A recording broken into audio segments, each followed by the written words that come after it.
Yun! Ito nga pala yung latest works natin. Cover up tattoo in progress kay Nika. Kita nyo naman, kaya nating i-colored realism, pa-yellow effect, kahit cover up. Ito naman yung kay Ina, in progress din. So, kita nyo yung mga pa-yellow effect natin. From black and gray, colored, portrait, realism, kaya po natin yan. And we have shop located at Nara Street, 3 Lane 3, Imus, Cavite. We do home service sa Tidsundo, piercing, tattoo erasure, pwede po tayo dyan. We have a lot of artists. And eto naman si Colleen, cover up tattoo rin yan, in progress. Inedit natin yan, digital edit bago tayo mag-start. Portrait din yan. At ito si Angel, kasama namin yung pinupositive natin, in progress din. At ito, first tattoo ni Madam, grabe, ang laki agad, no? Home service yan.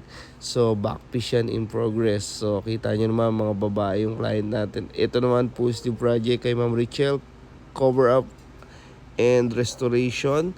So, kita nyo, koi fish yung ginawa natin kay Madam. Right. Mapa Oriental, portrait, Japanese, traditional, kayang-kaya natin yan. Home service, 24/7.